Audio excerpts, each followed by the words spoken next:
Everyone thinks that eating out ruins your progress when you're trying to lose fat or you're trying to get in shape. I'm going to be eating out all day today, so let's see if this actually works. So the way I'm going to do this today is by sticking with 3 rules. 1, every meal needs to be high protein. 2, I need to stay in control as much as possible of hidden calories. And 3, I've got to actually enjoy the meals that I'm eating. So I'm currently heading towards a cafe because this is going to be ideal for breakfast. I'm going to order, well, you'll see what I'll order. Can I get a seat outside? Yeah. Do I order here? Yeah. Would I be able to order 4 poached eggs on toast, please, and Americano?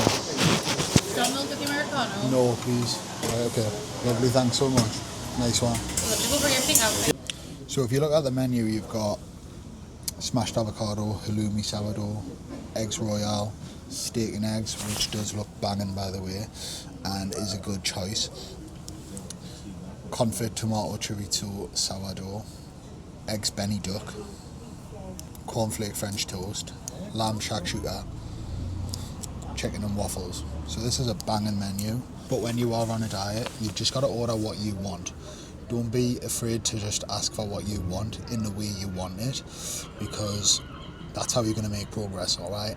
A lot of people come to the cafes and get like avocado on toast and stuff like that, and you only get like 1 or 2 eggs. It's more of a fat meal. It's more of a high fat meal than a high protein meal. Ask for what you want. I'm not getting avocado, I'm just getting sourdough, 4 eggs, and then a black Americano.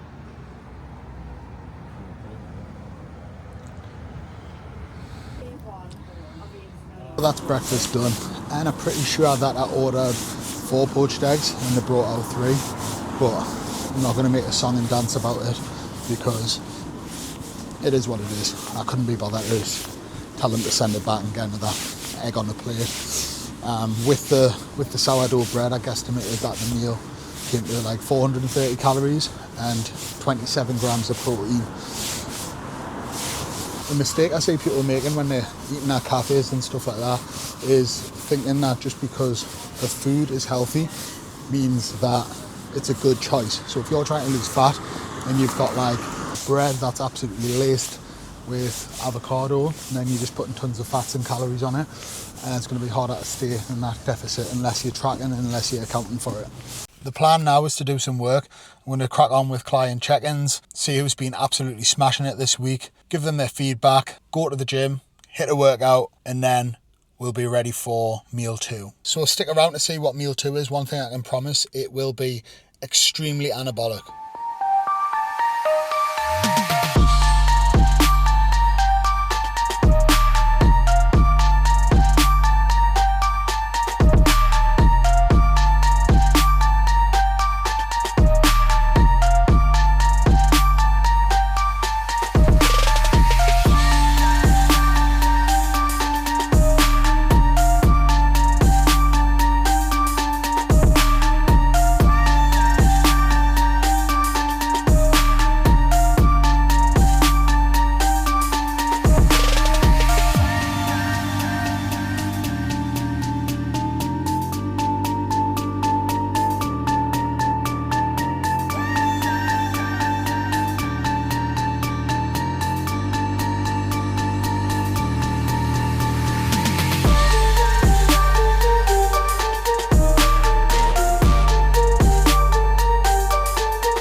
Right, that's training done with my mate Jordan.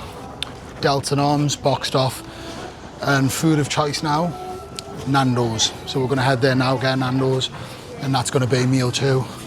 So let's see what we get. So I'm going for butterfly chicken, hearty grains, and broccoli. Hearty grains are basically the same amount of calories as spicy rice, actually 50 calories less. A lot of people don't get them, but you get more nutritional value out of that, so let's have a blast of that. The total calories for this meal is 67 grams of protein, 24 grams of fat and 39 grams of carbs. 609 calories. I don't know if you can see that, but that is a solid meal. And it came to £16.50. Definitely not sustainable every single day, especially if you're on a budget.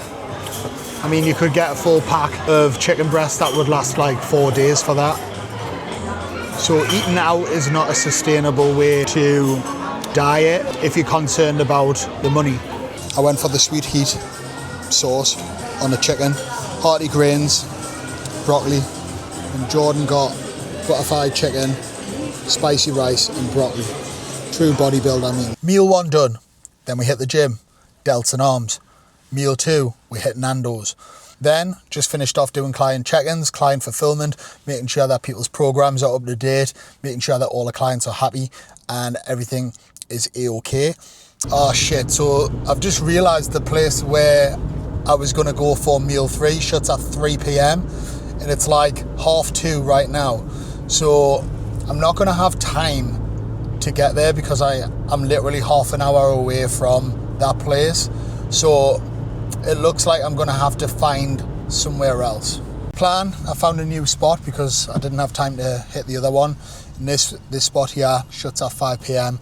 and it's 3 p.m. now. So I'm going to go here, grab the food to take out so that I've got my tea for later. Tea, by the way, is what the British call dinner or lunch, whichever way around you want to say it. A massive chunk of money for a done-for-you ad service by Nando, so he gives us a script and they do all Oh, yeah. Could I get like a protein box here? Yeah. Maybe just like the chicken, Yeah. sweet potato, Yeah. and broccoli. Broccoli, yeah. Yeah, spot on. No Brazilian on the side, or you can double up for £2.50 and have both. I think I'll go for the Brazilian. Brazilian, yeah. We've got the hot sauce on it. You want hot sauce? No, thanks. Right then, let's check this out. Looks banging to be fair, doesn't it? Brazilian chicken. So obviously there's a bit of sauce on that chicken, which is fine. I mean, it's a healthy place. They use healthy, clean ingredients. We've got sweet potato wedges and broccoli. Remember when I said the rule of 3? It's because we've now got a visual representation of what's actually in the food. So we can be a little bit more accurate with our guesstimations in MyFitnessPal and staying on track. When you eat out, a good rule of thumb is to overestimate the calories of the meal by around about 15-20%. That's what I do. It creates a safety net of just knowing that you're probably within your calories, because at the end of the day, when you eat out, their number one priority is making the food taste banging. So you never know what hidden calories are in there because they want you to come back, all right? They want you to come back, spend more money. So that's why it tastes bloody good. Guys, that's meal 3. Meal 4 is going to be a snack. I'm not going to lie. I'm not going to eat out for meal 4. It's literally going to be a Greek yogurt bowl and I'm going to make it to fit my macros. Now, and just to top off the rest of my protein intake, okay? I didn't have that protein bar, threw it away, just took a bite of it, it sucked. So we are going to call it a day there on the video.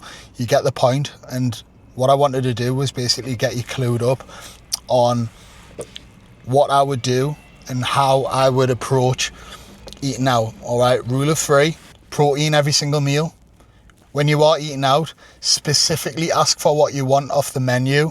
Remember when I told her I wanted 4 poached eggs on toast, on 2 slices of toast, and it came out 3. Yes, it came out 3 poached eggs.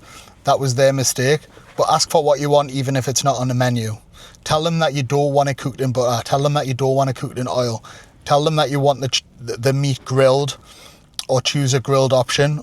Tell them that you want the vegetables steamed and stuff like that, instead of like swimming in garlic butters and stuff like that, just so it tastes good.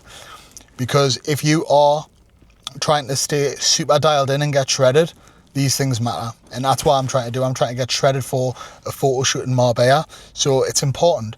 And then when I'm not doing that, I will move into a more flexible approach. This is flexible today because I'm doing a video on showing you how to eat out at every single meal and still stay on point. Anyway guys, thanks for watching. Hope you enjoyed the video. See you in the next one.